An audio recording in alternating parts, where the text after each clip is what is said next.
Hello, everyone, and welcome to Debating Metal. I'm your host, Kenneth Dean, the Dean of Metal, along with my co-host, Chris Kay. And today we conclude our 5-part series, The 10 Most Important in Metal History. If you didn't know by now, we left the best for last. Today, we give you our take on the 10 most important vocalists in metal history. While there are people out there who listen to a band for the drums, guitar solos, or simply the beats, to most, the lead singer is the most vital component to a band. The singer is typically the frontman, the leader of the band, taking center stage and oozing with charisma. And when they aren't, well, usually spells doom for the band. Whether it's the delightful angelic tones of a high falsetto or the demonic growls letting the rage out, we love and sometimes love to hate these dynamic and frantic frontmen. Today, we're going to share with you who we believe are the 10 most important lead singers in metal history. And I'm sure it won't come without controversy. But before we start, remember to smash the like or subscribe button on your device or wherever you get your podcast so you can listen to Debating Metal as soon as we publish a new episode or whenever you like. All right, Chris, before we get into this, I want to basically kind of, I'll say maybe apologize or revise a take that I gave on the last episode regarding Celtic Frost and Tom G. Fisher. Okay. Basically, I stated that they never did any solos in their songs. Like, I literally said they don't do solos, but that was absolutely and patently false. They do solos. I'm well aware that they put solos in their songs. I made the statement kind of like a generalization of the style of music that Celtic Frost played, because they really didn't place a lot of importance on the guitar solos. They put more importance on the song itself and the performance behind it. I mean, if you literally listen to their solos, what they put out there, for honest truth, in my opinion, a lot of them sounded relatively the same. It's coming from the same person. It's coming from Tom. I'm not trying to take away from Tom or his ability or his skill. He just wasn't a shredder. And for that time period, that's what everybody was beginning to do. They were shredders, and he wasn't. So if you talk to him or if you've listened to his interviews over the years, it was always about the art of the song. It was always about the art of Celtic Frost. And so there was not a lot of importance put on the solo. So I am well aware, and I just wanted to make sure, because I was listening back to the episode, and I realized Celtic Frost does play solos. So I made it sound like they didn't. So if someone was listening out there that didn't know Celtic Frost and wanted to pick it up for the first time, they're like, that Kenneth Dean guy is saying they don't play solos. They're playing a solo right now. So I didn't want that to happen. So out there in internet land and the ether, I apologize. I was hoping you were going to revise your other wrong take that Kirk Hammett was the most important. That's not changing. I even told you the other day, I listened to a solo. I can't remember what song it was, but nobody can. Yeah, whatever. Okay. I listened to a solo. It was off of Ride the Lightning. And I mean, God's honest truth, it was a pretty impressive solo. And I don't know, man. Like I told you, I'm not going to revise my take because a lot of it had to do with timing. That's all I can say. Fair enough.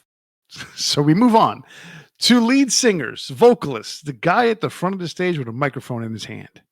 Who started last time? I don't remember. I believe I started last time so that you could close it out. Okay. So today you start so I could close it out. All right. Well, I guess I get to start with a controversial one myself. Oh boy, here we go.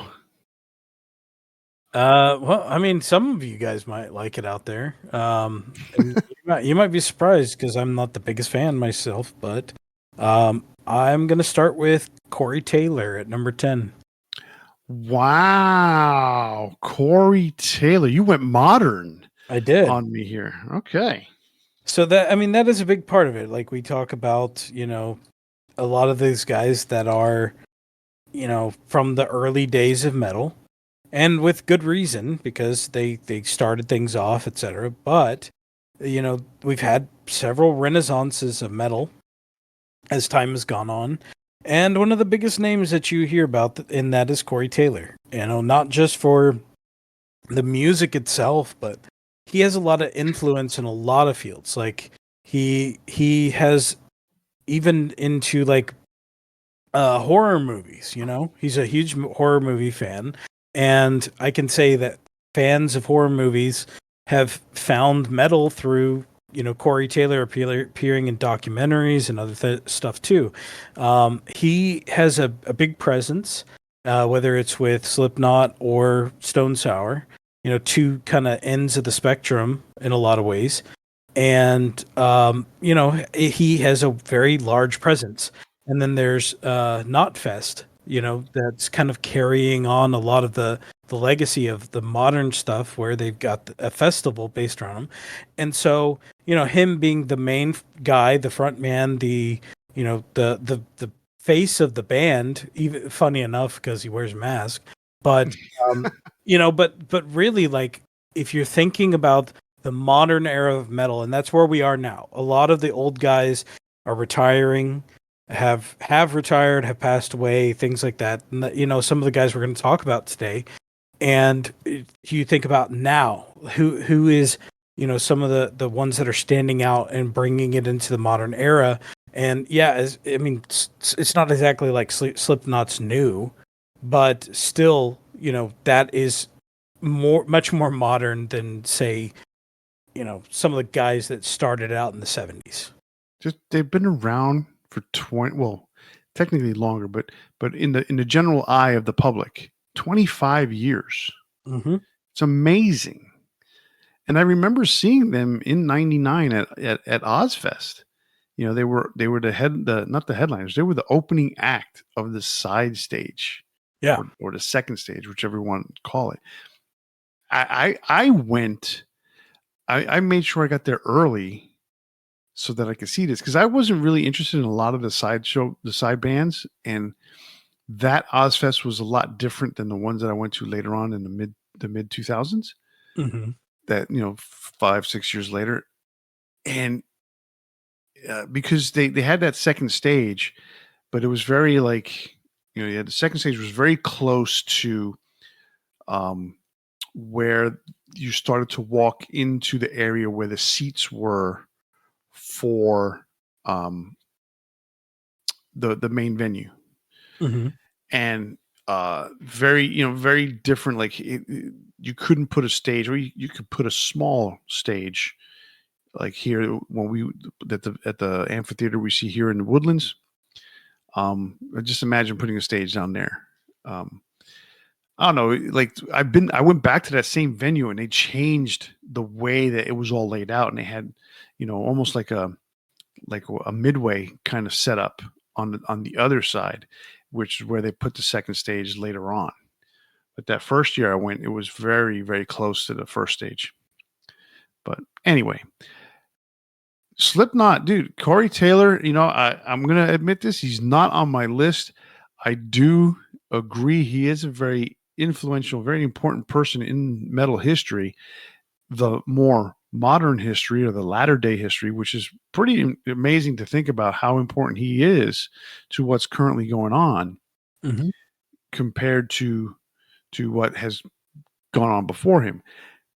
But like you and I have spoken about this in previous episodes of this series, you and I both come from two different time periods, and so my takes are more geared toward the classic, and yours is predominantly classic, but you have more of a modern edge than I do. So you have an idea more of the modern singers, if you so choose to do that, which you chose on the first one.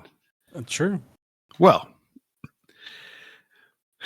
let's see. My number 10 is going to be kind of like in the middle between where you're at and the classics. Okay. and this may, to some people, this may come as a surprise and this may come as a controversy. I don't know. But my number 10 is Lane Staley from Alice in Chains. Okay. Now, Alice in Chains is one of those bands that they were a hair metal band basically before they became who they are. Very similar to Pantera.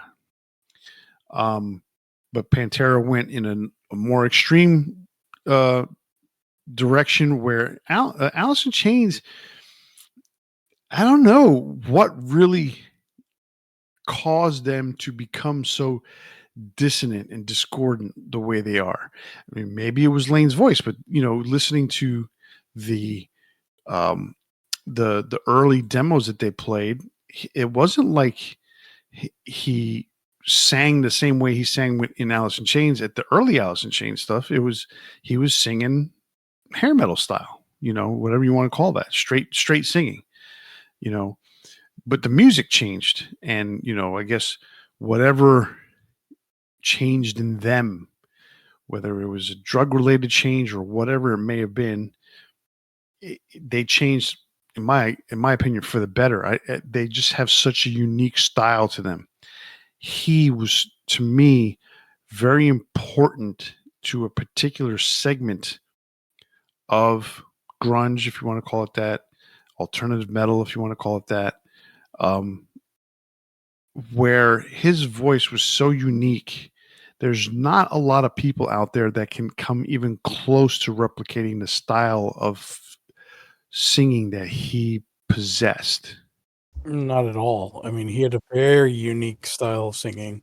Exactly. And so it's one of those things where, like, I can think of one person right now that probably comes really close, because he does it he sings a little flat himself, which is Aaron Lewis from Stained.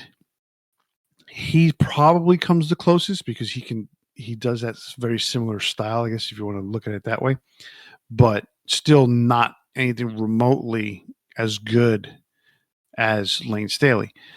And there's just a unique vibe, aura to Lane's style that was so hypnotizing is a really good word. I thought you were gonna say like the closest that came to him was Jerry Cantrell. No, because Jerry. See, the funny thing is Jerry Cantrell, while they had a very similar tone, if you want to look at it that way, Yeah. I don't think Jerry had the same kind of flatness that Lane was able to get away with. No, I agree. I was just trying to think of like somebody that can really sing his parts and it's okay. And I was like, Jerry's probably the closest in my mind, And he did, in the Unplugged, he carried, Jerry carried the show. In a lot of ways, yeah. Yeah, but Aaron Lewis has that ability. He has a very similar flat tone to him, but he's not, I guess, as soft, because Lane Staley can have that angelic style of But voice. Lane also had like an energy to him that Aaron doesn't have. Exactly. So that's what I was trying to get at with, Lane was hypnotizing when he sang. Yeah, I mean, it was depressing and exciting at the same time, which is a weird feeling. Yes, and you could not take your eyes off of him, and you could not help but like stop to listen. Like, he was one of those guys that you heard him sing, and you're like, "Whoa, well, hold on a second," and you start listening to that guy. Yeah. So that was Lane to me, and that's why I consider him to be so important, because he was in that scene that became grunge, and he separated himself, but still so many people looked up towards him, and unfortunately it was one of those things he just couldn't handle, and he was basically self-destructive. I mean, not just basically. I mean, he was like, Right. he self-destructed literally. Yes, he did. Yeah. I mean, and his Mad Season project is amazing. The super group that he put together with Mike McCready from Pearl Jam, and was it Barrett Martin, the drummer from Screaming Trees, and then there Mhm. was a bass player that Mike McCready had met in rehab that they brought out, who also sadly passed away a few years after Lane had passed away. Yeah, that's true. So, but yes, Lane is my number 10. Yeah, I mean, I love Lane Staley. I didn't pick him on my list. I really stayed away from anything kind of grunge.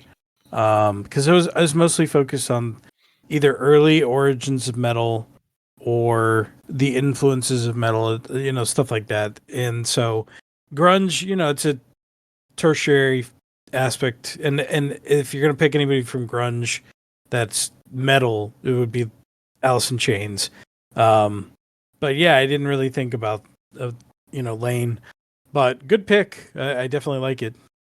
Um, let's go into my number 9. So this one's, I would say, more of an influence to metal, some hard rock and stuff like that. But I picked Freddie Mercury.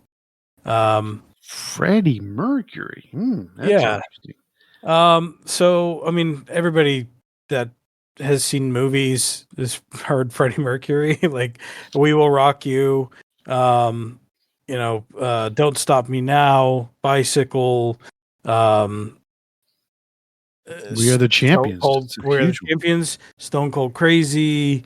Um, just I could name song after song after song, right? But when you really think about a lot of the guys that followed and genres that followed Queen, especially when Freddie was alive, there's so many that use referenced Freddie Mercury as an influence, right?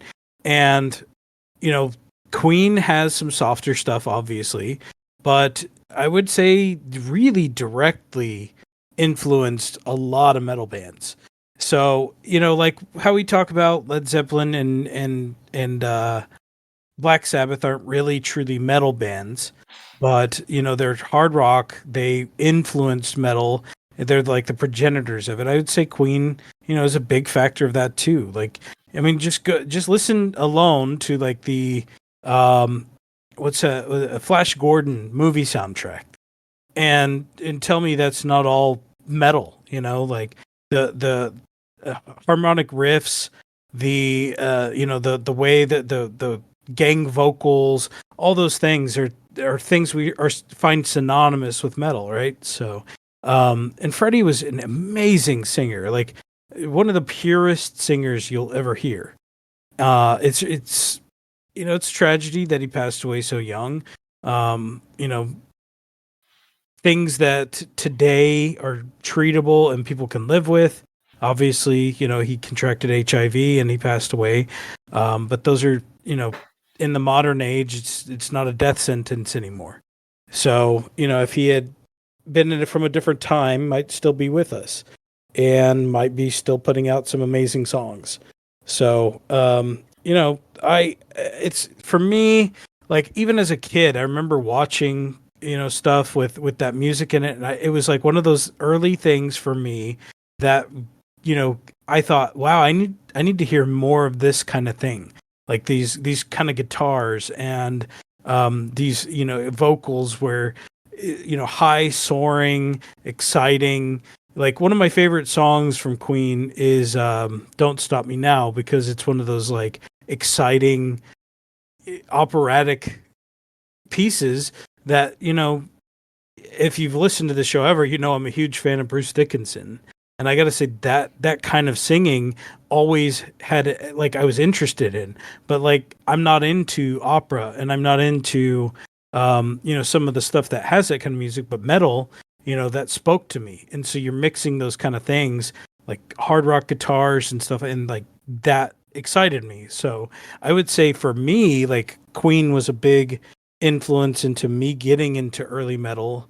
And then, I see across the board, you see a lot of singers and other musicians talk about the band and more specifically Freddie. So I think it's a good fit for number 9. Freddie was a thought that I had regarding this particular topic. I thought maybe he might come across a little too soft, but there is that side of him that can get, pretty hard.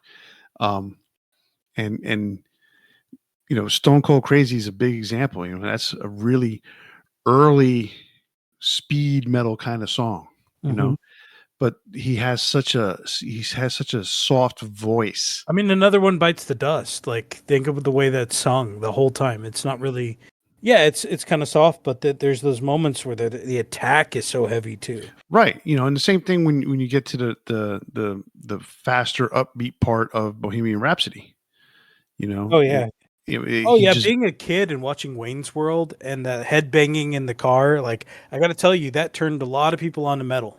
oh yeah, absolutely. I mean, people still do it to this day. When someone hears that song and they get to that part, all of a sudden Hmm. it's like boom, boom, boom. They're banging their heads. So yeah, uh, Freddie was a thought, but I did not put him on my list. So no crossover so far. So far, no crossovers. All right, so my number nine.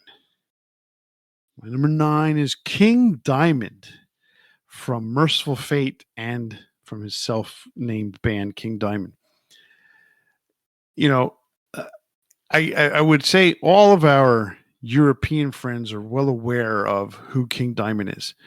Some of our newer listeners, or let's say younger listeners, might not be aware of who King Diamond is and the influence and the importance that he basically was a part of in the early 80s in the early metal scene. You know, he was he befriended or Lars Ulrich befriended him, because they were both from Copenhagen. And when Metallica went to Sweet Silence Studio in 1984 to record Ride the Lightning, you got three guys that are American, away from home, don't know anything. Lars Ulrich, the fourth band member, knows everything about Denmark, and they're in the studio, and happen to be in the same studio that King Diamond's in. So they became close friends. They both were basically young bands starting out in the business. King Diamond had already established himself in Denmark and in Europe, and was basically becoming a household name in the United States, amongst the young uh, speed metal, or heavy metal scene that was burgeoning out here. King Diamond also, is extremely unique. He sings with that falsetto. He sings with, sometimes he throws in a guttural voice in there. And he has three different voices that he can choose from when he's singing. Mostly does it with two. And there's not a lot of people out there like him. I mean, I would venture to say there's nobody else out there who does what he does. That's fair. And but yet at the same time, he was so important to that scene, and he was so influential to the scene. I mean, the importance is that him and his band, were one of the early adopters of the occult themes in their songs. Okay, think about it, they came out in 1982 with the Merciful Fate EP, or otherwise known as Nuns Have No Fun. They have that album, and it has occult themes. We're still a year away at that point from Slayer coming out with their first album. Um, Metallica doesn't really do too many occult themes. They did have one on the first on Kill 'Em All, which was "Jump in the Fire." Um, so you're talking about a year away from Slayer. Celtic Frost is probably a year away from breaking through between Hellhammer ending and then them, becoming signed and doing their thing. So there are, there are guys out there in Norway that are catching the scene, and they're starting to do their own thing over there. But it's all because this guy, you know, in Copenhagen, Denmark, who basically said, I could do this. He wasn't as extreme as what black metal turned into, but they looked at him and said, hey, wait a second. If he could do something like that, we could do something similar to that too. So he had a big influence out there in Europe, more so there than in the United States. Yeah, I mean, I think he's a good pick. Like King has, like you said, three different distinct styles of vocal, which is really impressive. That falsetto was one of those things that initially like turned me off of the band, but it became something that I really liked about Merciful Fate, and so it's utterly unique. The themes of the band were utterly unique, and he is a major part of that. So yeah, I mean, I think he's a really good choice. I mean, how many bands in Scandinavia were influenced by King Diamond? I mean, that alone is a huge impact. So I mean, the only other band, and just to kind of put a bow on this, the only other band at the time that existed that was into the occult, I got to add Venom in there because they were obviously purveyors and the godfathers of what would end up being black metal. Obviously, very influential and very important to that scene. But you think about, you add Venom's style of music and you throw the look of Merciful Fate. mm-hmm. And then there's parts of Merciful Fate. Merciful Fate was much more melodic than Venom was, but they still were heavy in that sense. I mean, so those two combined is what basically created black, Norwegian black metal. But Norwegian black metal just chose to be very anti-establishment, and so they purposely sounded the way they did. But there was other bands that ended up not sounding as bad as some of the, like Mayhem. Even Mayhem themselves changed over the years. Sure. So I think the black metal scene in general changed after, the early days to start sounding a bit more mainstream. Yeah.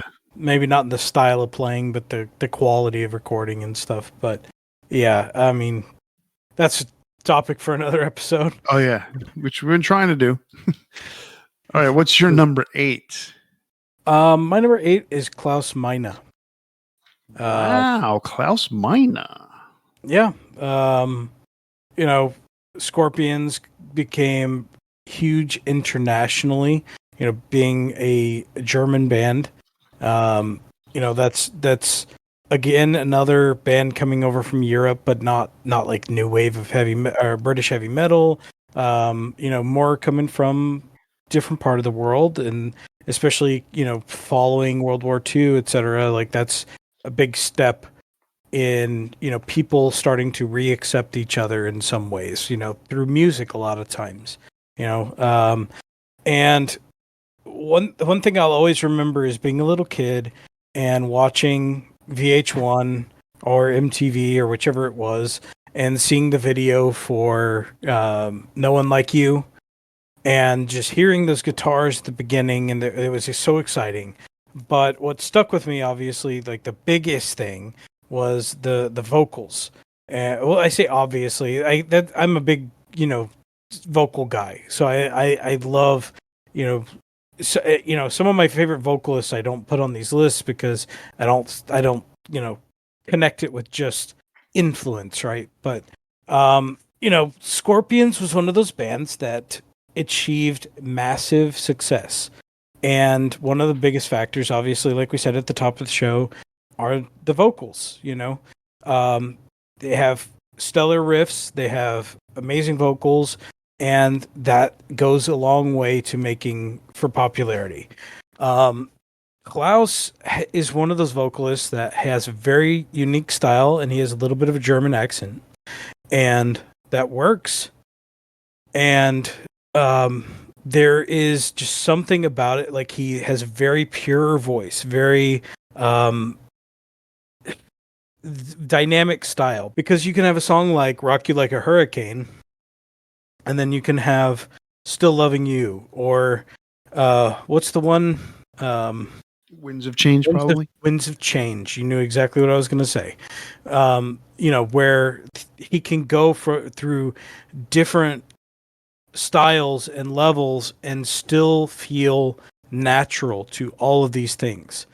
So for me, it was like when I was really thinking about beyond just, who is a great vocalist, but, who really made like an impact, not just in our, country or our little world here, but like across the world. And I mean, you look at the sales numbers of Scorpions, and you look at like that longevity, that history, the lack of drama.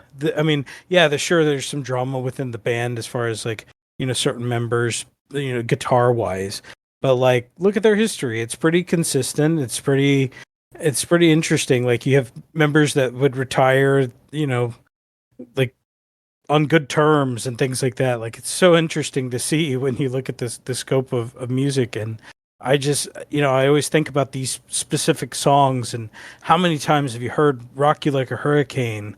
Not just like on the radio, but, in tie-ins to other things. And it's just like, for me, thinking about like whose vocals just kind of resonate with me. Like there's a few guys that I'm going to talk about later that even more so when I think of like metal, but I really always think about Scorpions. You go back to the first episode where we talked about like us getting into metal. It was either first or second episode, and we talked about, some of our favorites. And for me, it was always like Scorpions was up there. And it just like one of those that just always sticks in my mind when I think of metal. Fair enough. Fair enough. I can see that.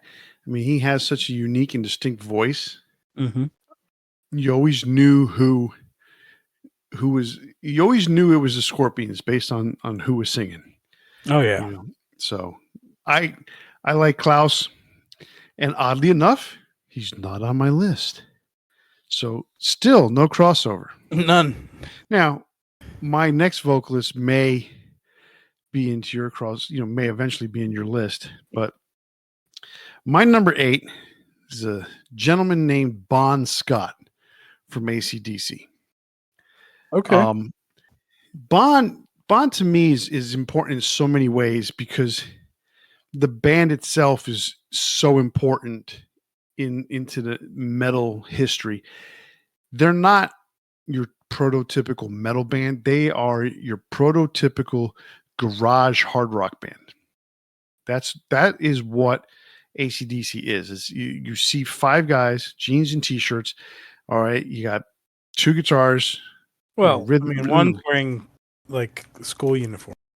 Well, yes, but and it's just these 5 guys. They look like they literally just got together to hang out, drink beer, and smoke cigarettes, and they said, "Let's jam." And then of course, Malcolm brought his younger brother who just showed up from school. He had his school uniform on, and that's who AC/DC is, and they've never ever changed. Like you've never seen any of those guys in something different than other than jeans and t-shirts, or Malcolm in his schoolboy outfit. I mean, you've seen him in jeans and t-shirts when he's not on stage. I mean, you've never seen them dressed up in a suit. You've never seen them with like coming out of nice cars or anything like that. It's just one of those weird things. They are literally your everyday man band kind of thing. Mm-hmm.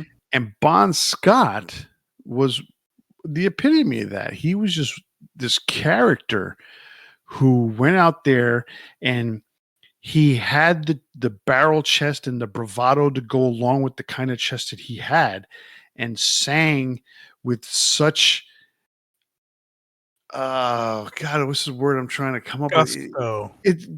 There was a gusto too. That wasn't the word I was looking for, but he sang with such gusto because the way he wrote lyrics, there was such a specialness about how he, the innuendo that he sang with, the just his ability to create the songs in such a way that he was so special and so unique that I mean, put it this way, I'll use the term. He is irreplaceable, yet he was replaced by Brian Johnson, and the band had more success. To me, it had nothing to do with the fact that, some guy was playing AC/DC songs. Brian Johnson is a completely different person, completely different type of singer. Maybe he had the same pitch, hit the same note, but they didn't sing the same.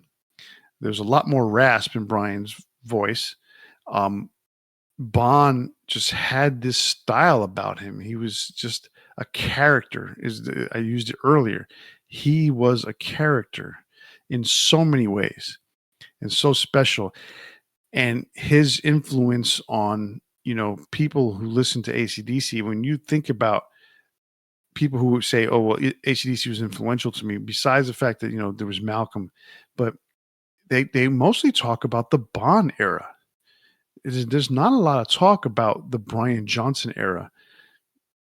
It's mostly about the Bon era, the Let There Be Rock, and the Power Age era. Oh my God, so many people cite Power Age as their favorite album, and I still don't get it. But that's a story for another time. I mean, Let There Be Rock was such a big album for me.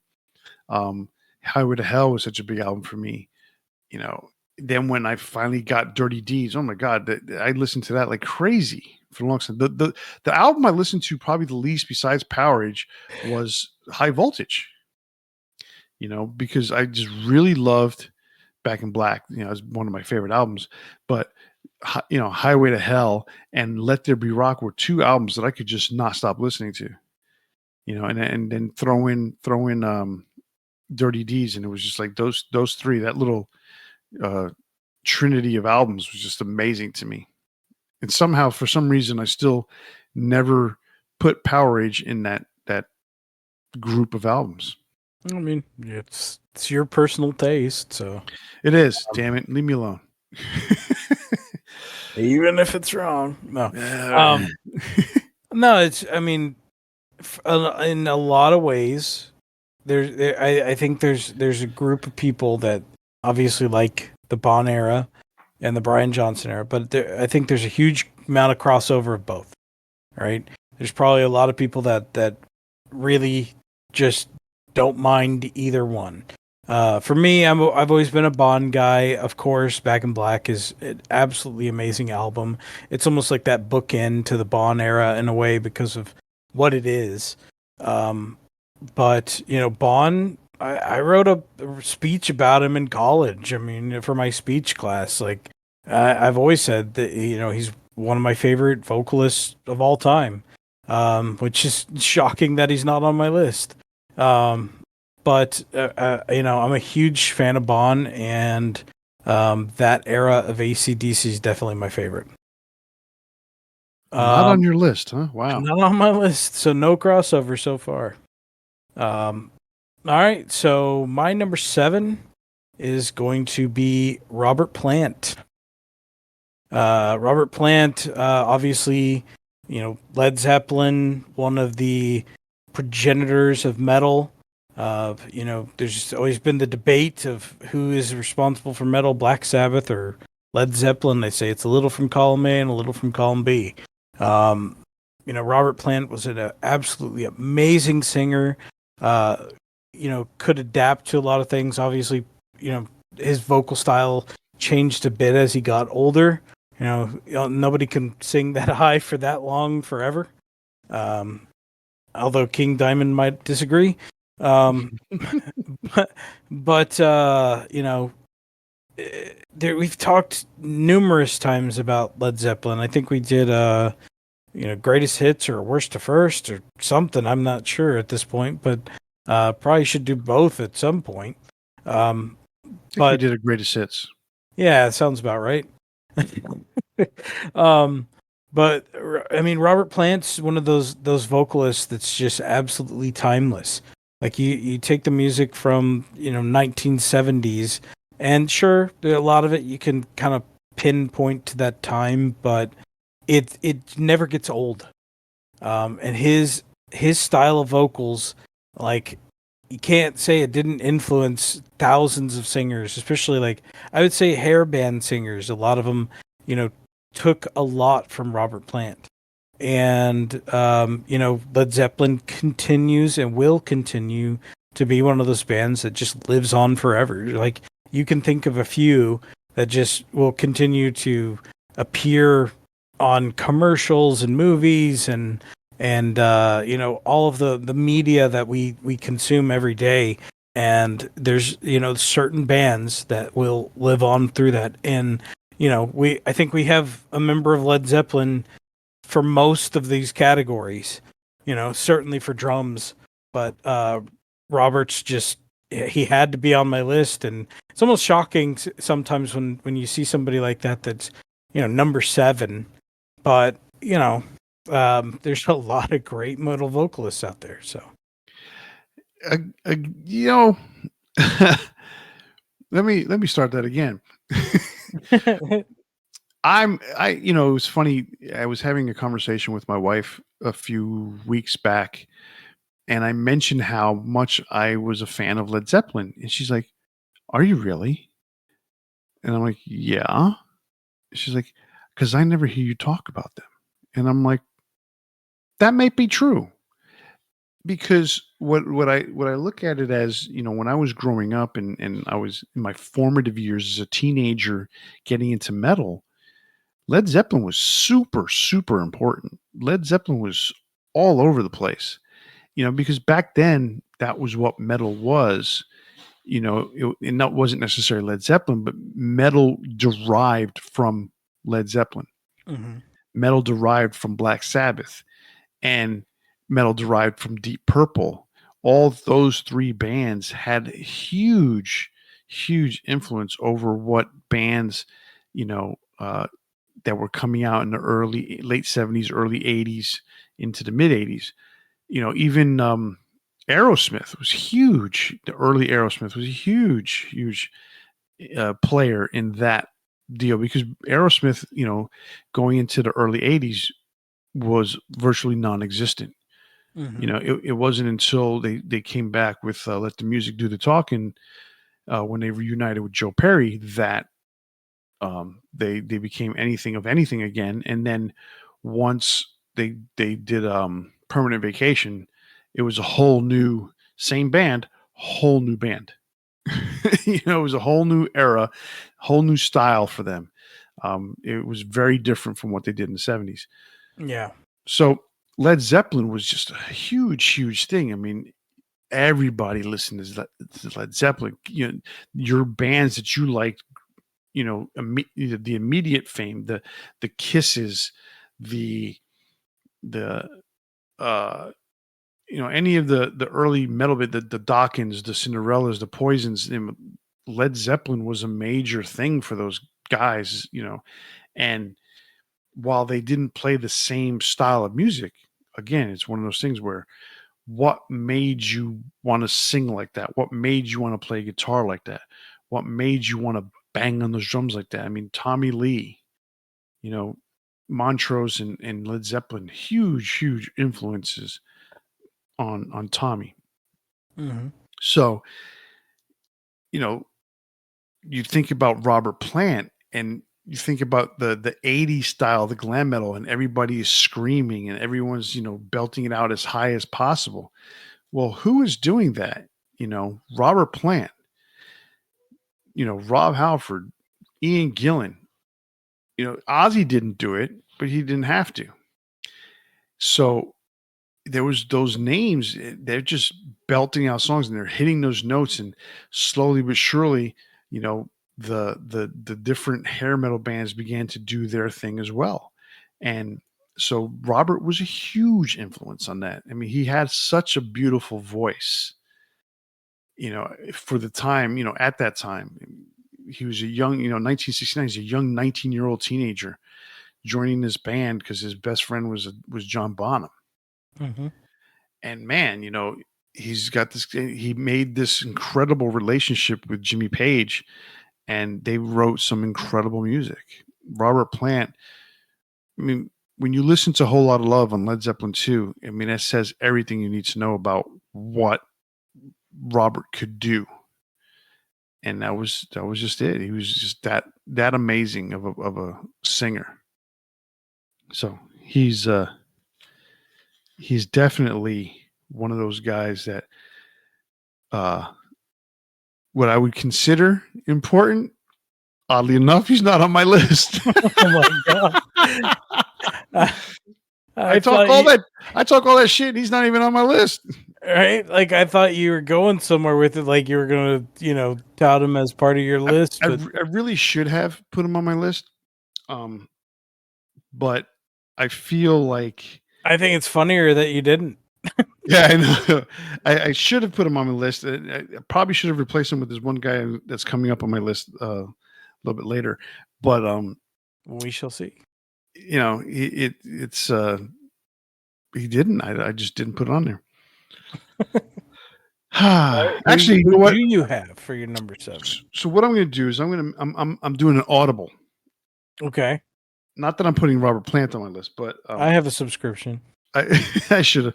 I'm going to. My number 7 is going to be a person I just mentioned, Ian Gillan from Deep Purple. Okay. And the reason why is while Robert Plant, he wailed and he screamed, he wasn't a screamer. He had the tone and the pitch. He could. I mean, he did it on Whole Lot of Love. But in reality, it was just the way he sang that in that high tone that really was more of what made him special. He could sing that high pitch, but he wasn't literally a screamer, like Ian Gillan, when you listen to Child in Time, I mean, that guy could scream. You hear it in Highway Star.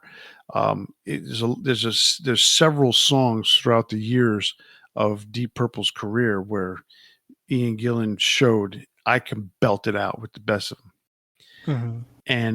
And I put him on my list because of that. He is one of those guys that directly influenced what ended up happening in the 80s. I mean, all I hear about, I got into metal, right after MTV started, or actually right before MTV started. I'm watching this movie from AC/DC, Let There Be Rock, and all you hear about over the years is this as you're progressing. And mind you, it was only a couple years really before the reunion happened, but you kept hearing and reading, Deep Purple, Mach 1, or Mark 1, Mark 2, Mark 3, Mark 2 being the most famous of the groups of Deep Purple, to the point where they had Mark 4. And then the band disbanded, and there was this aura and this stigma of Deep Purple. And then in 1984, boom, out of nowhere, they're back together. And then you got to hear why Ian Gillan was so good. I mean, you heard Ian Gillan when he put out Born Again with Black Sabbath. I mean, he trashed. He's screaming all over that. And his voice was amazing on that album. So he was, I mean, obviously that album is probably the heaviest thing he's ever done overall in his career. Yeah. But he was that kind of singer. He was that kind of vocalist. He could do that. He was a screamer. He was, to me, him and Robert Halford are the two most directly responsible for what that style of music in the 80s and glam metal and heavy metal became, that screaming style that a lot of popular vocalists had. Mm-hmm. So that's why I put Ian Gillan. I probably talked more about Led Zeppelin than I did Ian Gillan, but it was one of those things I for whatever reason, I figured Ian Gillan was more of a belter than Plant was. I mean, it's amazing to me. We've talked about 8 different vocalists, and none of them have any crossover. That is pretty wild. We'll see if this one crosses over, but I somehow doubt it will. My number 6 is Chuck Schuldiner. So if you look at today's music scene, metal scenes more specifically, what do you mostly hear? Like, what type of vocals do you mostly hear? Yeah, there you go. But so he's not the first that ever did growls, but I think like of the bands that had the biggest influence, and especially today, that stemmed from that scene, like Death is the biggest that did it at the time. Got some traction on MTV back then, and really started a big trend. You can go back as far as the 1960s even. Like I was reading something about growling, and I'm struggling to remember the name of the band, but there was a song that had growling as early back as the 60s, but obviously just in a small capacity.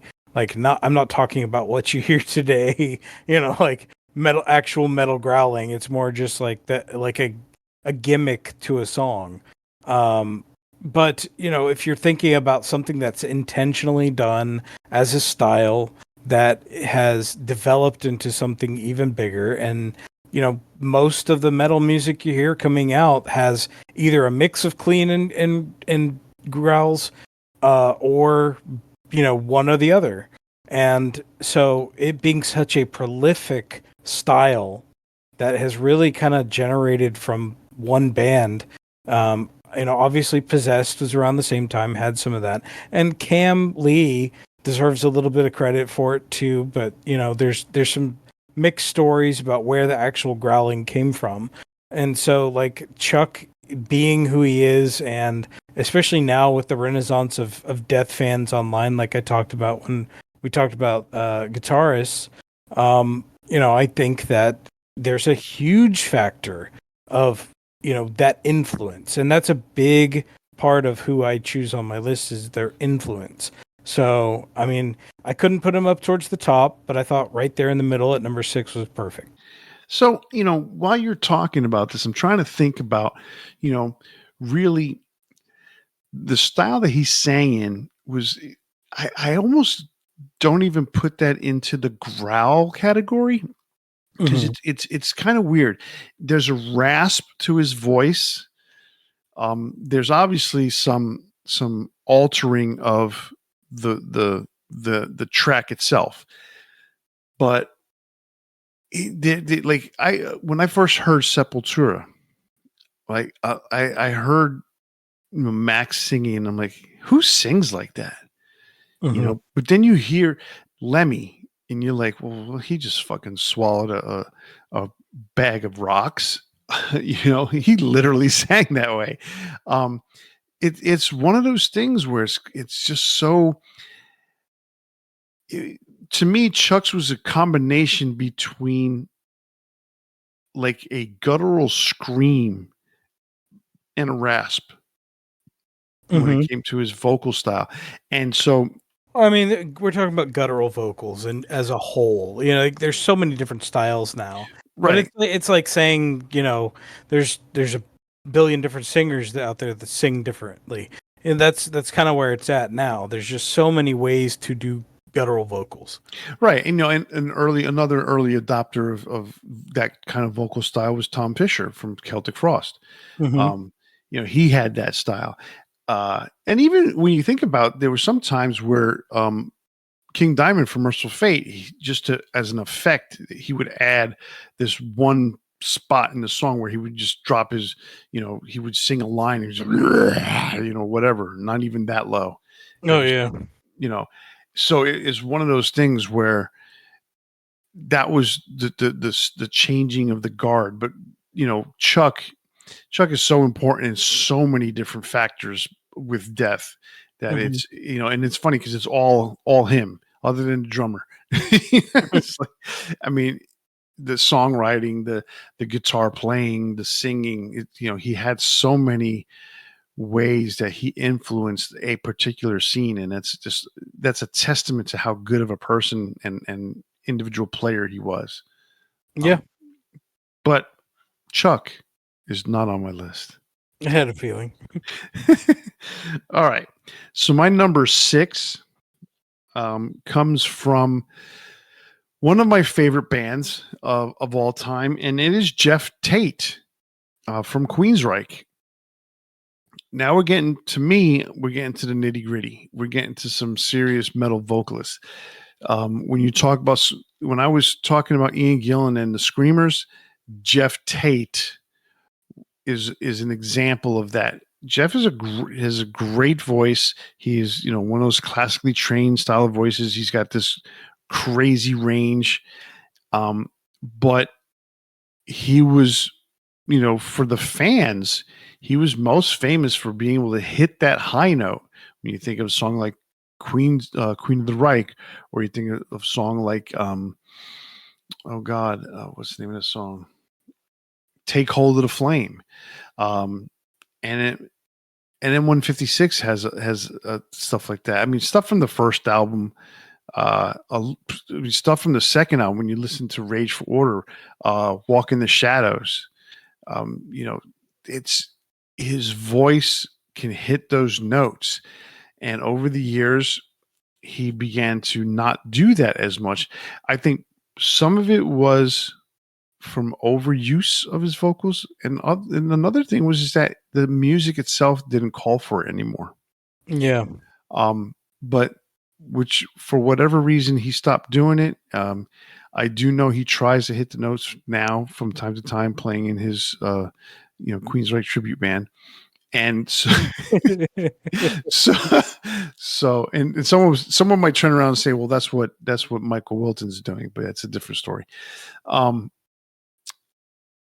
Jeff was, I mean, I love the EP, the first album, The Warning, Rage for Order, Operation Mindcrime, Empire, all those classic first 4, 5, 6 albums, really, because Promised Land was good.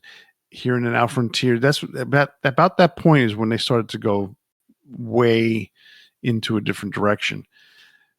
And he's just one of those vocalists that you heard him, you knew who it was, and you knew it was good vocals.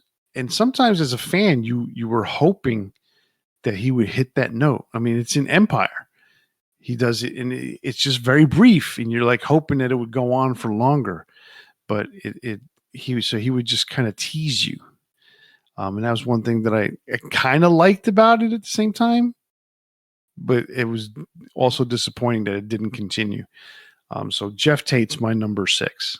I mean, Jeff Tate is one of those vocalists that's just breathtaking with like his ability to, effortlessly go to the high range.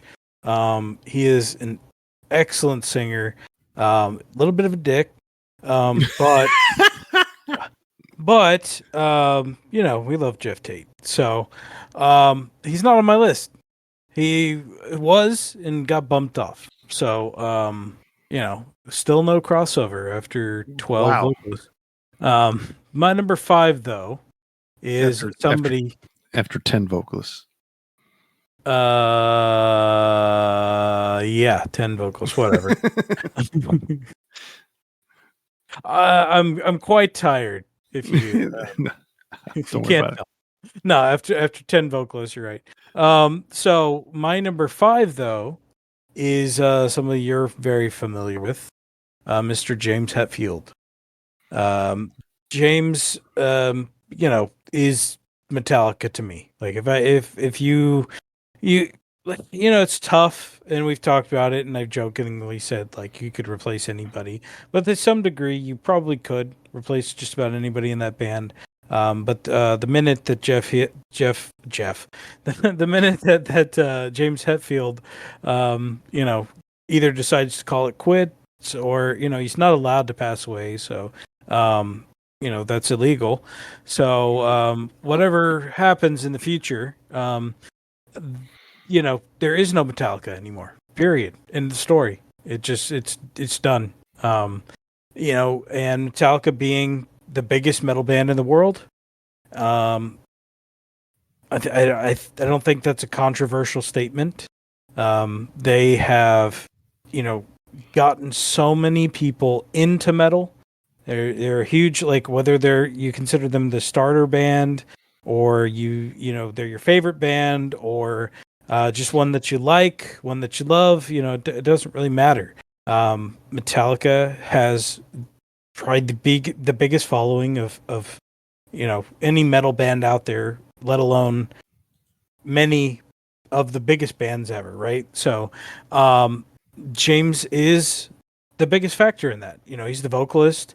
He is the rhythm guitarist that gives them their very distinct sound, along with their particular mixing. But his vocals, whether it's the young version of James or the modern current version of James, he's very distinct.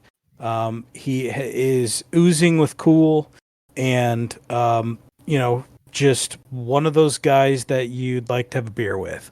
And so, like, there's well, maybe not, maybe non-alcoholic beer now, but you know, James will forever be one of those like gateway singers that got me into heavier things, and thank him for it.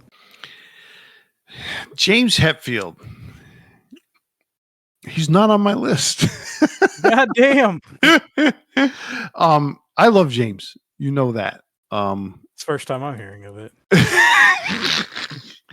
I don't. It's one of those things where I respect his singing ability more than most people do. I would say. I'm surprised you have him on your list, quite honestly. Not because I don't think you respect him or don't respect him. I just didn't think that you would have him on your list. I knew you weren't going to have Dave Mustaine because no one sings quite like Dave, but that doesn't make him an important vocalist. You'll be surprised when he pops up as my number one, but but or am I? Oh yeah, who knows? I don't know. I didn't think that I would see James on your list. I didn't think to put James on my list because I felt that there was this incredible lack of understanding of what James means to this community that we call heavy metal. Specifically around his vocals, because even he himself wanted to get a different vocalist. He wanted to have John Bush in his band. He's by no means a perfect vocalist, but that I think that's part of metal, isn't it? Like the rawness and the sound sometimes is what draws us in. And the way he, especially when he was younger, the way he had this raw emotion, and there was a lot of anger behind what was being sung. And when it comes to metal, it's not about like the purity of vocals a lot of times. Like, I'm not saying that it's not the case in some bands for sure, but it's not always about that purity of vocals. It's about the emotion behind it. It's about the feeling. And we're talking vocalists and not necessarily singers per se, right? And so he's not by any means a perfect singer. But then, like, you look in other genres and there's the same thing, right? Like, there's not just perfect singers, but there's a lot that you feel what they're saying. There's that emotion behind it. And for me, that's what James was. Like, a gateway drug into a bigger, better major thing in my life. So. Right. I get it. He was your marijuana before you totally got into, heroin. Yes. I was actually joking with a coworker today. I'm not going to say any names, but it's about how like you have dogs, right? And dogs can annoy you, but you love them. And he was talking about kids, and he's like, dogs are sometimes tougher than kids. And I said, well, I mean, at least your dog, you never come home and they have like a belt around their arm and they're like shooting up or anything. You're like, how the hell did you even do that? I can only imagine who that was.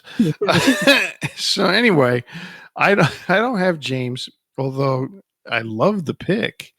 I really do think that he is important, but he's important in so many different ways. So, um, man, I'm getting to my nitty gritty, but we still haven't crossed over. This is amazing. Um, all right. Well, my number 5 maybe might show up on your list. I don't know. My number 5 is John Bush from Armored Saint and Anthrax, and now Category 7. When I think of, I've said this before, when I think of Armored Saint, I think of Armored Saint as being like the definition of a heavy metal band. Um, they they really have not changed who they are from beginning to now. They still play the same style of music. Um, they don't really do too many ballads. I believe they've done like one or two. And even then, they're not very ballady in that sense. They're just a slower song. Um, and so when I think about John Bush, I remember when Anthrax fired Joey Belladonna and they were looking for a singer, and John Bush became the singer for Anthrax. I was so excited to hear what he was going to do and bring to Anthrax. In reality, I think there was a little bit of disappointment when I heard Sound of White Noise.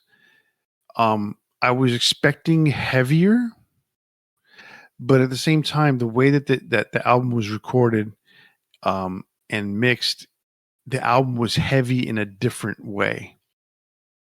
Tone wise, tonality, it was heavy. But I think the songs could have been heavier. They could have been more Anthrax. But at that point, Anthrax had changed who they wanted to be. And part of that change was bringing in John Bush. So, but I still loved it. I love the John Bush era of Anthrax. Are there flaws? Yes, they had way too many ups and downs and way too many stops and starts.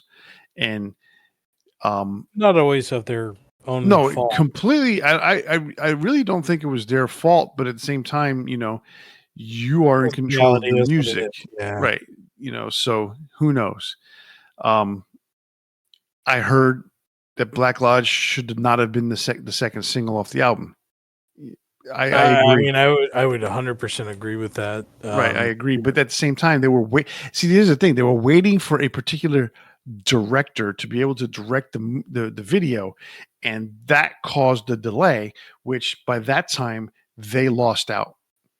They just became they became insignificant to the scene. I mean, hell, if you had Pottersfield even instead of that, I love Pottersfield. I mean, I think Only and Room for One More were perfect, but you follow that up with pretty much anything else off the album. Like Black Lodge is a great song, but it's not a radio friendly track. Like it's not. It was just to get the director, and that just failed. Anyhow, John Bush in that era the Anthrax era was amazing. And I've been a fan of Armored Saints since March of the Saint came out. I wasn't aware of the EP when it came out in the 80s, or 83 actually. But in 84, when they released March of the Saint, I was a big fan. But just as big of a fan as I was, they disappeared from the scene pretty quickly too, because Chrysalis had no idea how to promote them. And so they released their second album and it really didn't do much. And so they quickly kind of went into the background. So as I was still a fan, but I didn't know they weren't anywhere to be found. So I couldn't really jump on any bandwagon because they weren't really on any bandwagon. So when they released Symbol of Salvation in 1991, I was like, oh, they're back. great. I didn't buy it. I got the promo for free from work where I was working, and holy shit, was that a good album. And I'm like, yeah, they're back. And they went nowhere. I was amazed at the fact that they went nowhere because that album is so good. One of the best metal albums of 1991. I mean, it's And a fantastic album in any year at this yeah, point. you know, Yeah. and it was just incredible album. It didn't really do much. And that's what led to John accepting the position in Anthrax because it was one like, I need a steady income. And Anthrax was going to provide that. I gave up on the Metallica job. I'm not going to pass up on this one. Mm-hmm. And, you know, at the time, Metallica was not anything special. They weren't huge. We're talking about the Ride the Lightning era or before the Ride, you know, it was in between Kill 'Em All and Ride the Lightning. So, and I mean, I literally today, I heard John Bush tell the story. And if according to his version of the story, it was before Kill 'Em All. I was under the impression it was during during between Kill 'Em All and Ride the Lightning that James was still undecided about wanting to continue as the vocalist, and he wanted to get John. But according to John himself, who said the story, he goes, "We were just starting out, and Metallica was still clubbing and playing gigs in California." And they asked, and I told them, I'm in a band with my friends, you know, my best friends. I don't want to change that. And so to me, that means more like that Kill 'Em All, almost the the demo era, you know, no Life to Leather. So that's the way it seemed to me. But I was always under the impression it was, you know, in between Kill 'Em All and Ride the Lightning. Whatever. John, amazing vocalist. And to that end, you and I got to experience him just a couple, like a month or so ago, a month and a half. Time moves so fast for now for me. Like I know, I right? don't even know what day it is sometimes. May have been 2 months ago. But regardless, it was the most recent concert we went to. Um, John even came out into the crowd. Really cool experience. There was my second time seeing Armored Saint, and the first time was I believe it was opening for Wasp. Yeah, opening for Wasp. Opening for Wasp. And then they came back around. They were in a very small venue, which is honestly one of my favorite venues in Houston. It's the Scout Bar. Shout out Scout Bar. But what I love about it is it's so intimate. You get to see the band like right in your face. We saw Metal Church there as well recently, which was an awesome experience. But John really interacts with the crowd. He is such a good vocalist, and it's impressive because he has such a powerful style. Like the things that he does, you would think like would just destroy somebody's voice, and he still sounds as good today as he did on that first album. And John definitely deserving of being on the list. Definitely, I just love John's vocal style. Yeah, All right. unfortunately, he's not on my list. No way. Yeah. Wow. But John, great choice, honestly. So I guess let's get into our top four. Big four in a way, right? Yeah, exactly. So excuse me. My number 4 is Ronnie James Dio. When I really thought about it, and I thought about all 4 of these guys I got at the top, it was a tough order. All of these guys are some of my absolute favorites, as well as guys that I think are some of the most influential. And Dio is one of those that I think just across the board, everybody. I mean, obviously there are people that have beef with him in the industry, whatever. Who cares? I'm talking about metal fans like across the board. He is that like guy that just represents metal. Like you could either say him or Rob Halford. But you know, I mean, what was Jack Black's movie called? Um, the Tenacious D movie and the Pick of Destiny. Oh, I have no idea. Well, I mean, Dio kind of like represents the metal, the god of metal, right? Like it's just it makes sense because he's just that guy. Um, you know, one of the most amazing and pure vocals of any metal singer out there, just something magical. And what's so shocking always to me is that it's coming out of this little guy. Um, you know, I remember the first time I heard Heaven and Hell, listened to the entire album from front to back probably about 50 times right in a row. I remember the first time I heard Rainbow. I had known that Dio was in Black Sabbath, and I was looking for more, and obviously I listened to some of his solo stuff. But I remember the first time I heard Rainbow, and I got my hands on Rising.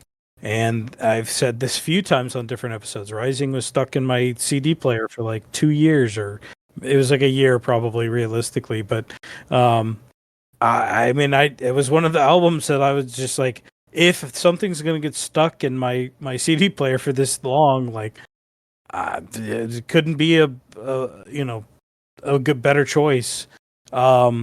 He was one of those that like when he passed away, I really was genuinely sad. Like I never knew the guy, but I felt like I lost something in the world, and I don't think I'm the only one to feel that way.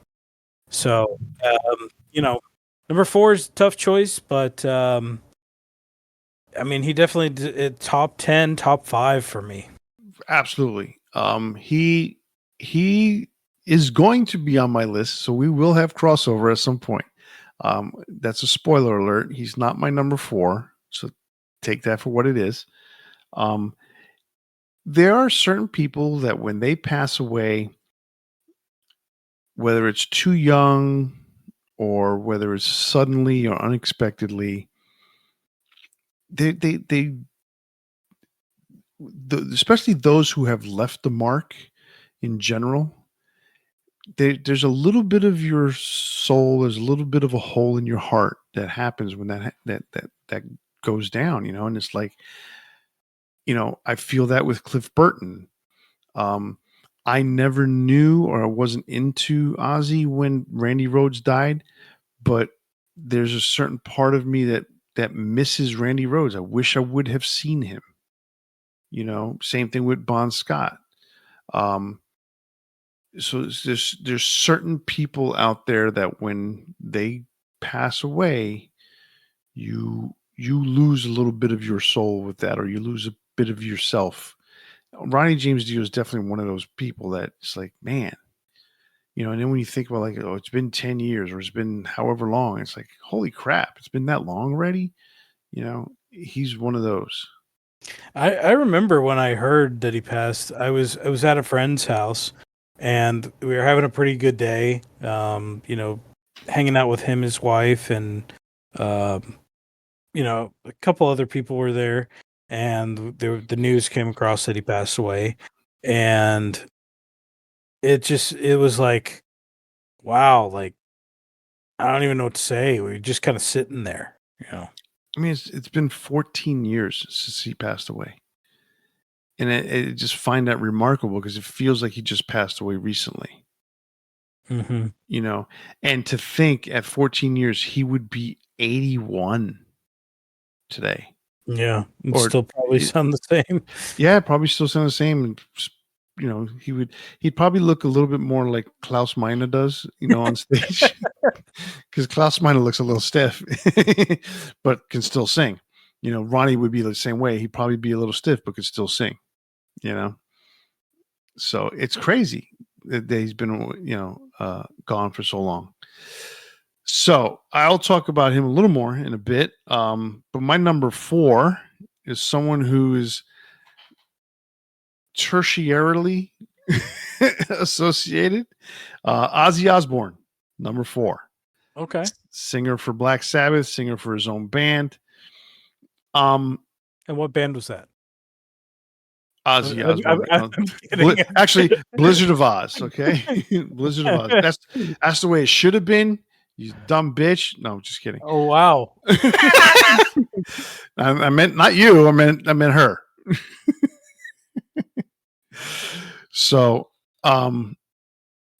Ozzy, he's definitely in my mind one of the most important vocalists in the history of metal, because he was in that band that was basically considered the birth of heavy metal with Black Sabbath, and that man was able to pull himself up by the bootstraps. It was probably more like his wife helped him stand up in those boots, and someone helped him stand up in front of the microphone. But in his completely oblivious and blithering idiot stage of drunkenness and high on drugs, and the dude still was able to pull it off. Amazing how that guy was able to entertain people day in and day out, as messed up as he was. And in reality, when you think about it, his voice never really suffered. I mean, there was a lot of change in style, but his voice was really like, you hear him sing, you know exactly who that is singing. Mm-hmm. And maybe a little bit in the early days, you could sit there and say, "Is that Ozzy?" And you say, "Yeah, that's Ozzy." You know, for the uninitiated, right? But Mm-hmm. I mean, for those who know who he is and know Black Sabbath, they know that that's Ozzy. I mean, entertainer, singer. You know, I would like to say musician, but in reality, the instrument that he has is his voice. I mean, he wrote that one full album. Damn it! I knew you were going to say that. Bark at the Moon. Yeah, I mean, he wrote every part of the whole album, all by himself in his basement. Mm-hmm. Riffs, bass lines, everything. Yeah, he really hunkered down that one album and just blew all our minds. So, for those of you out there who have heard us say this a few times over the episodes in the last few years, I don't know, how much a lot of you know about Ozzy's musical abilities, but he can't play any instruments. And so maybe he's picked up a few notes on the piano to be able to do stuff. I don't know that for sure. But back in his day, he didn't write any of the lyrics in Black Sabbath. He didn't write pretty much any of the lyrics in his own solo career. He wrote a lot of the vocal melodies. So is that written down? No, he sang them. Like, he went into the booth and said, "Okay, what are the words?" And he would basically come up with the melody to put those words into the song. All the songs were written by the guitarists that have been in his band. So, Zach, Randy, Jakey Lee. And so the joke goes, because if anybody goes out there and you could read the credits to Bark at the Moon, all songs written by Ozzy Osbourne, period. That is a 100% complete fabrication of the truth. Jakey Lee wrote all the music. I believe Bob Daisley wrote all the lyrics, and Ozzy took all the credit. So there you go. Oh, I mean, that's something. Like, he got that credit down. He took the credit, all right, got paid for it. It's unfortunate that that's the way it went down. But anyhow, it was a little messed up. But I think that had more to do with Sharon than anybody else. I think had Ozzy known, that might not have been the way, but who knows? Who knows, man? So who knows? But anyway, I mean, ultimate respect to Ozzy. I mean, even that last performance that he had, what was it? It wasn't the Super Bowl. It was the opening day of the season last year, wasn't it? He played the halftime show. It was one of the. I don't think it was Super Bowl. No, it wasn't Super Bowl. I think it was the opening day of the season, that Thursday night. No. Well, you know how important it is to the English.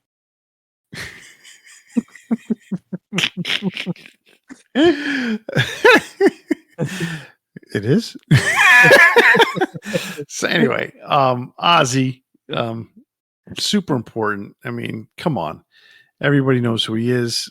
It's just it's a quite an accomplishment for him, to have two majorly successful careers.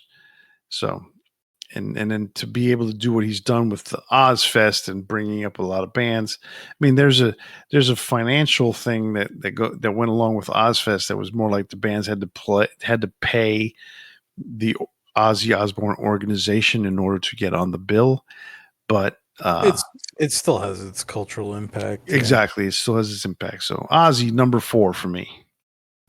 I actually have him as my number 3. So okay. We're starting to get a little bit of crossover after all these guys. But pretty much everything you said, you covered it pretty succinctly, I'd say.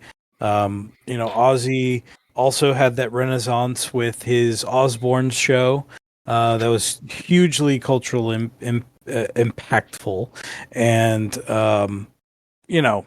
I wasn't a fan myself, but I remember my sister getting into it. I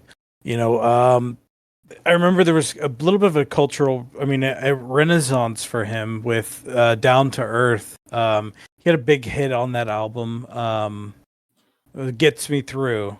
And I remember that being pretty big. It got a lot of my friends in high school into Ozzy. But so he had little moments where downturns and resurgences, and becoming big on TV, obviously massively influential with his antics on stage, and as we know more about him, like they talk about the snorting of ants, and him biting the head off a bat, and all these things that just add to the legend of the guy. But again, all the things you said. I mean, he was, the first singer in Black Sabbath, and to some people, the only singer of Black Sabbath.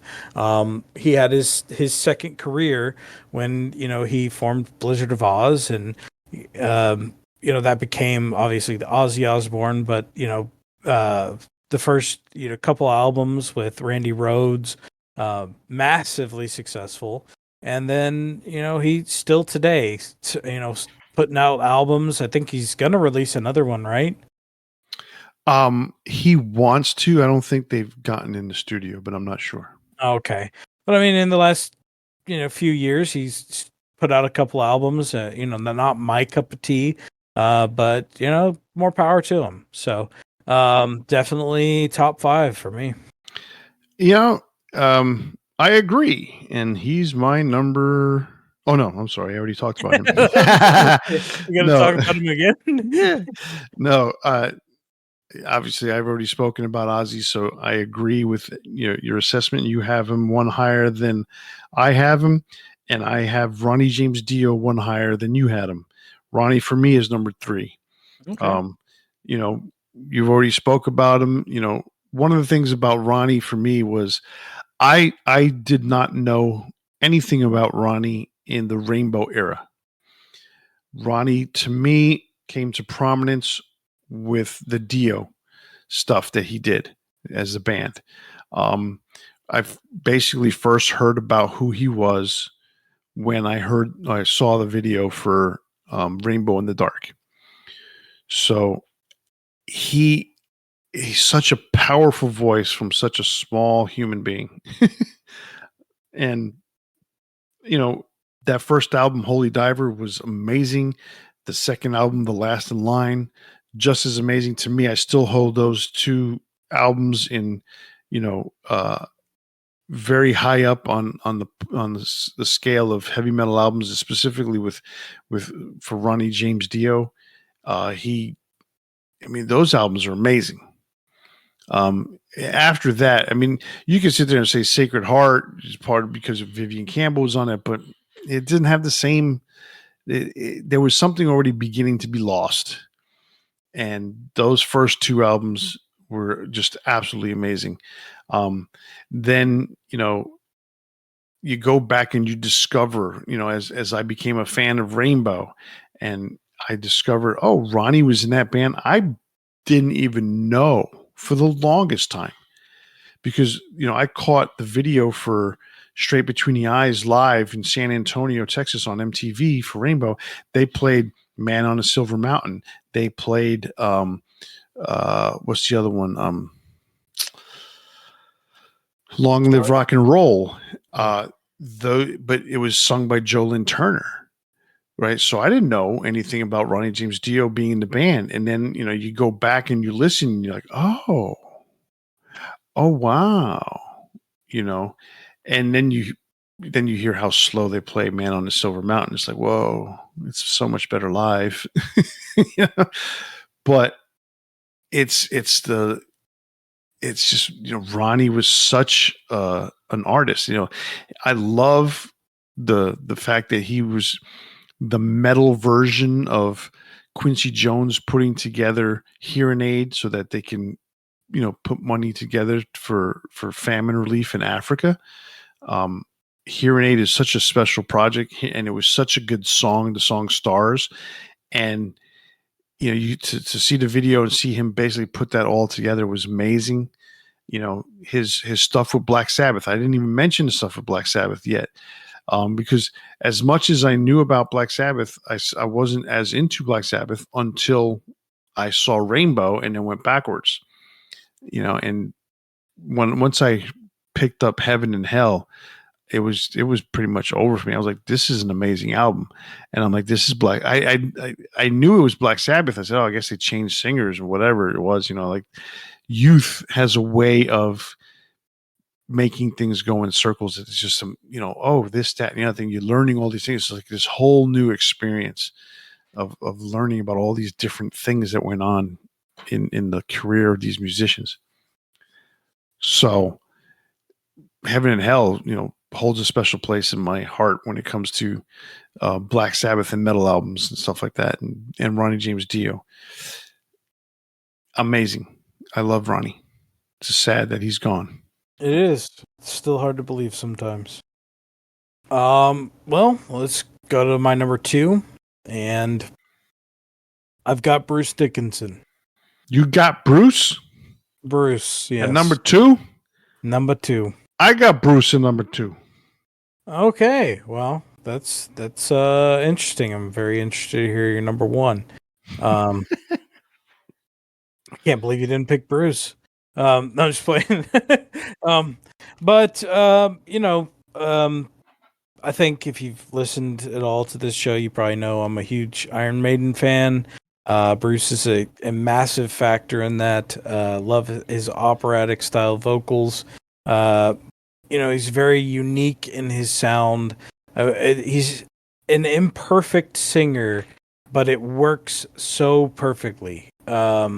He has kind of changed some of his vocal style over the years, along with his health complications. If he had cancer on his tongue at one point and had that removed, and it affected a couple vocal performances on what was that album called? Book of Souls. Of Death. Book of Souls. There we go. Book of Death. I don't know where I got that from. Yeah, I mean, he is one of those singers that just it's hard for me to describe how he kind of fits into that mold of metal. Like, he just in some ways defies the logic of what I would have thought as a metal singer, right? Like, so a lot of stuff that I got into when I was younger was more leaning towards the heavy end of things. But I always liked, like I mentioned earlier, like Freddie Mercury. I always liked some of those more operatic style vocals, but I just didn't get into the music as much. And then I heard Iron Maiden, and it was like, okay, this is what's been missing from all those things that I liked about, some of the rock operas and stuff like that I I liked when I was a kid. I think it's always funny. Like I think about a lot of the influences of film and just music and that kind of stuff that I like, and a lot of it goes back to my mom. Which is always interesting to me. Like she got me into horror movies when I was a kid, watching Alien and Terminator and stuff like that. And I probably way too young to be watching a lot of those things. RoboCop got me into sci-fi, watching Star Wars, like I said, RoboCop and stuff like that. And some of the taste in music I got was not directly stuff she listened to, but it was music that was associated with those things. And the horror has always had like a crossover bit with metal, and sci-fi. Some of that stuff had metal involved, like I mentioned earlier, uh, Flash Gordon, and that's where I first got into the operatic style. And so when I heard Iron Maiden, I heard songs like Run to the Hills and stuff that was really post Paul Di'Anno era, and I didn't get into that era of the band until later. So Bruce to me was the singer of Iron Maiden, and I always viewed it that way. And I barely even heard any of the Blaze Bailey stuff when that was around. So um you know um looking at his worldwide influence, not just his career in Iron Maiden, but the stuff that he did solo, and how massive Iron Maiden was when he was in the band. It escalated, it got bigger. They're playing stadiums worldwide. Even when he returned to the band, that saved Iron Maiden. He has continued his solo career.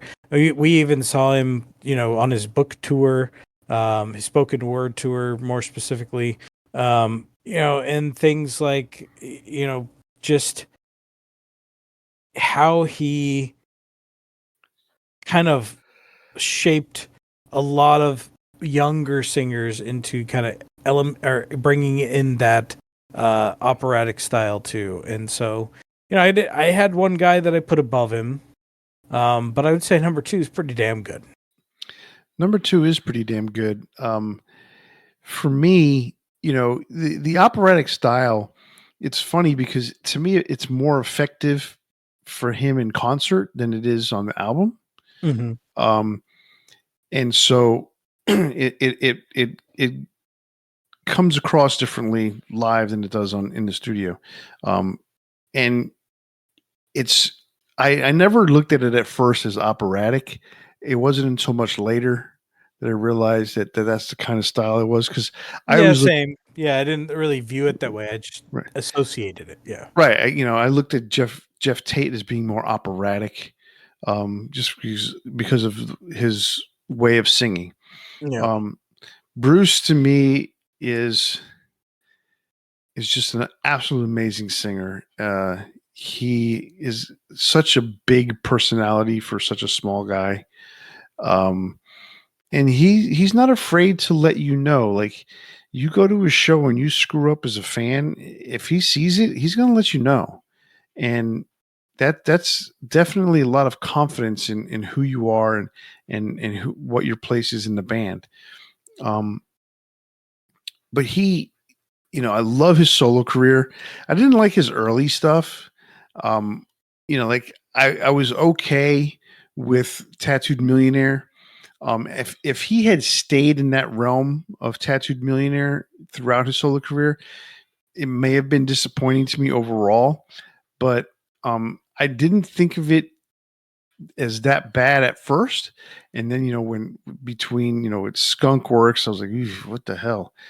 Balls to Picasso was a little more, a little different, not as good to per se in some cases as Tattoo Millionaire, but at the same time, it was a little bit better in other cases. There was definitely a focus to be different than Iron Maiden, whereas stuff on Tattooed was almost like I'm doing a solo album as an extension of my ability as a singer in Iron Maiden. That's the way it kind of felt. Yeah. Where, Balls to Picasso was like, now I'm writing my own music with my own guys, and here we go. You know, it was more of a project than, say, an, an escape from what I was already doing. But then when he reunited with Adrian Smith on Accident to Birth, it was completely a game changer in his career to me. He basically went back to being the singer and playing the music that made him Bruce Dickinson. You know, it's like he decided, oh, I want to be alternative, and I'm going to change who I am, and I'm going to change what this all is, and basically leave my legacy behind. Um, and that, I mean, obviously didn't work in his favor. But then when he put out Accident to Birth and then Chemical Wedding, those two albums back to back, holy shit, were those good albums? Mm-hmm. You know, so yes, Bruce is just as a special talent. He has talents way beyond just being a musician, because we talked about Ozzy is not necessarily a musician, where Bruce Dickinson can play some guitar, he can play piano, and he's an amazing vocalist and he's an amazing lyricist. So he has a ton of ability in that regards. So that's why I have him as my number 2 singer, and I've followed his career obviously up until now. I have too. Surprisingly. But my number 1 is often identified as the metal god, and his name is Rob Halford. Well, I thought you were going to say Dave Evans.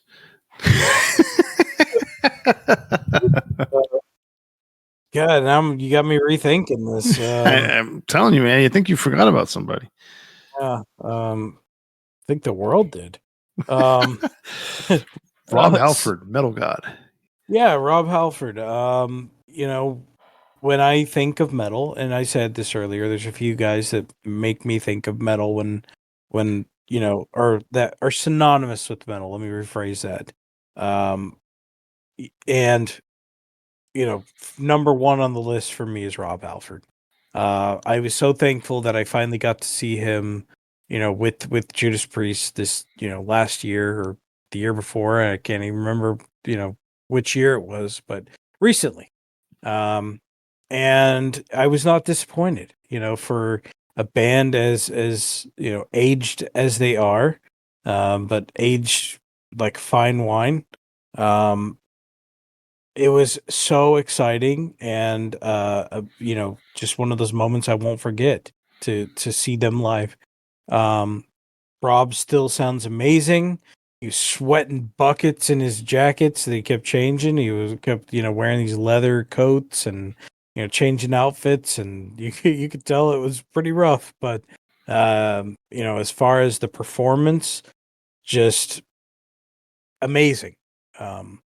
And you think about people that formed metal, the look of it, the leather, all those things. Obviously there's some association with the gay culture and things like that, and that is a big part of who he is and what formed him. And I gotta say, like, listening to his book was one of those kind of like amazing experiences where you see a different side and how things affected somebody, and trying to fit into a certain culture, thinking like you don't fit in, and all the while his buddies never cared about that part of his life. Like it didn't hurt him, like those, like it didn't hurt them to think it, like you. So you're sitting on the outside thinking people will never accept you, etc., right?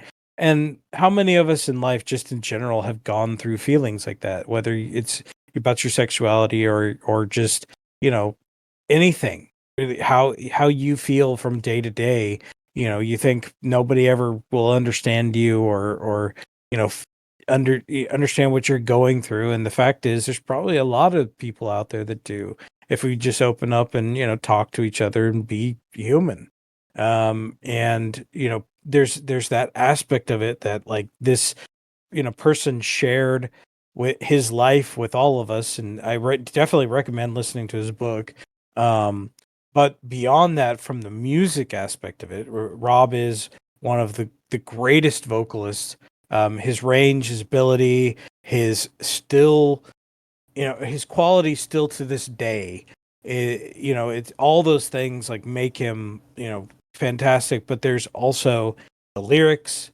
The one thing about Judas Priest that I love is these, metal messiahs and figures that he created, and they visualize like him and Glenn, and a lot of that stuff was Rob, though, like him coming up with these characters, and the scream, the howls, the clean vocals, all those things, like just the sheer amount of dynamics in his range. And he's just a good bloke, right? So Rob is, like, to me, if you gotta pick any guy out there to represent metal, that's Rob. It's been almost 2 years since we saw them. God damn. November of 22. It's crazy. I mean, yeah, it's 4 months away, but still, it's, it's been a while. And so when you think about Rob Halford, think about this, fans, okay? We as a community dress a certain way. We put on our studded belts, or we put on our gauntlets, or we put on gloves with studs on them, our leather jackets, and that is all due to this man, Rob Halford, because without him doing that in the late 70s, and then really exploding with that look in the 80s, we don't look this way. We don't dress this way. We're probably still, wearing t-shirts and jeans. That's what we do in general, but the leather and the jeans and the studs and the jackets and all that is Rob Halford personified. And we owe, as a metal community, we owe a lot to Rob Halford. And it's not, yes, he did that, but if he was someone who did that and sucked as a vocalist, we wouldn't know who he is, and it wouldn't matter. But because he is so good at what he does, and according to him, from the day he joined Judas Priest, he's been defending the faith of heavy metal, which I seriously doubt. But I'll give him the props, okay? Without him being the defender of the metal faith all these years, things could have been or looked a lot different, when metal emerged in the 80s. Oh, yeah. So, Rob Halford, I've been a fan of his since, Screaming for Vengeance. And then, I met him when he was in Fight. And he's a super nice guy. And then he returned to Judas Priest, and we've gotten to see them. I've seen them 3 times since he's returned. You and I got to see him recently, almost, a year and a half ago, or whatever. I got to see him by myself. I literally went by myself to the Smart Financial Center in Sugar Land and saw Judas Priest. That was literally 6 years ago. That's just hard to imagine that it was 6 years ago already. That was around when we first met, because I remember you saying you were going. You had already bought the tickets when we first met. Yeah, so, it was April of 2018. Oh. So, Rob's just amazing. I mean, he could still hit those notes. I mean, personally, I really think he needs to do something about kind of lightening up on those jackets. Because you're sweating buckets, man. Dude, it's like you see him on stage, like, yeah, he was sweating buckets. Like when you look at the old MTV concert when he was playing, they played in oh god, was it Tennessee? You're asking the wrong guy. It was Memphis, Tennessee. I think they played in, and so this is a 1982 Screaming for Vengeance. No, 1983 Screaming for Vengeance concert. I mean, the guy's playing wearing leather pants, leather vest, studded, all this stuff. That was it. The dude's sweating profusely, right? Mm-hmm. Now we see him a couple years ago. He's wearing a jacket from head to toe, giant boots. Everything's got leather and studs on it. I mean, it is. I mean, the sequins, the studs, and they're not spikes. They're just all these pyramids and studs and all this stuff. And it's just like, holy shit! It just looks like it's 100 pounds, right? And the boots look like they weigh at least 100 pounds each. And I'm like, no wonder he walks around like sliding across the stage. I think the boots are there to weigh him down so he doesn't fall off the stage. It's just incredible. I mean, the voice is still there, and he uses it like, the painkiller voice only comes out every so often. Because when they sing Painkiller. Well, no, because they don't. Yes, that is the time when, but that screaming only comes out, when he sings Painkiller. But they don't play Painkiller all the time. Like when we went to see him, which is wrong. It's wrong. Like, yeah, it should be at every show.